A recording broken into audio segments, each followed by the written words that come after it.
BNP chairperson ও তিনবারের সাবেক প্রধানমন্ত্রী বেগম খালেদা জিয়ার মৃত্যুতে দেশজুড়ে শোকের ছায়া নেমে এসেছে। মঙ্গলবার সকালে তার মৃত্যু সংবাদ ছড়িয়ে পড়ার পর রাজধানী ঢাকাসহ জেলায় জেলায় বিএনপি নেতাকর্মী ও সাধারণ মানুষের মাঝে শোকাবহ পরিবেশ সৃষ্টি হয়েছে। বিএনপি চেয়ারপারসন বেগম খালেদা জিয়ার মৃত্যুর খবর পৌঁছতেই সারা দেশের ন্যায় বিভাগীয় সদর খুলনাতে নেতাকর্মী সমর্থক ও সাধারণ মানুষের মধ্যে শোকাবহ পরিবেশের সৃষ্টি হয়। খুলনা মহানগর ও জেলার প্রতিটি দলীয় কার্যালয়ে দলীয় পতাকা অর্ধনমিতকরণ ও কালো পতাকা উত্তোলনের পাশাপাশি দলটির নেতাকর্মী সমর্থকরা কালো ব্যাজ ধারণ করেছেন। সকাল থেকেই দলীয় কার্যালয়গুলোতে কোরআন তেলাওয়াত চলছে। শোকাভিভূত দলটির নেতাকর্মীরাও ভিড় করছেন দলীয় কার্যালয়ে।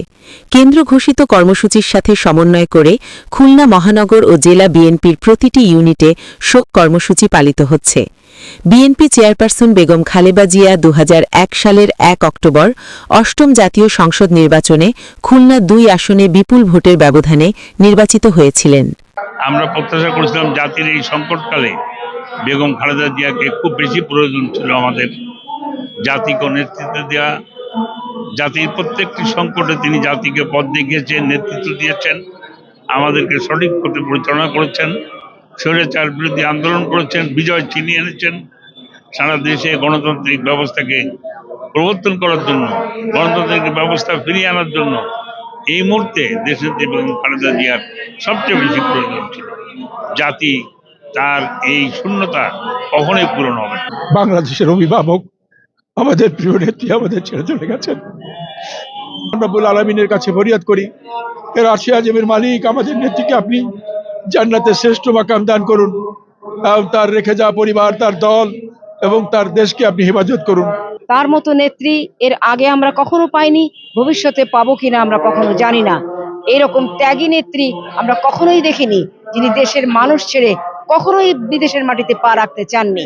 তিনি আমরা শোকাহত, আমরা অভিভাবক হারালাম, দেশ অভিভাবক হারালো।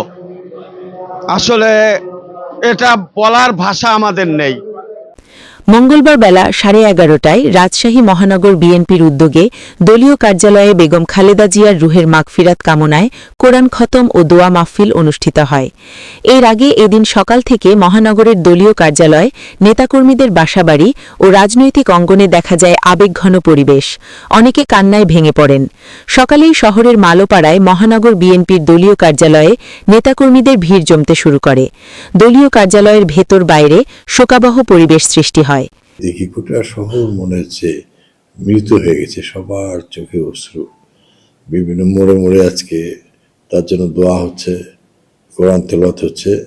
দেশের জনগণের ভাগ্যের পরিবর্তনের জন্য, অর্থনৈতিক মুক্তির জন্য তার যুগান্ত করি অনেক পদক্ষেপ হবে, জাতি এগিয়ে যায়, বাংলাদেশ উন্নত হয়।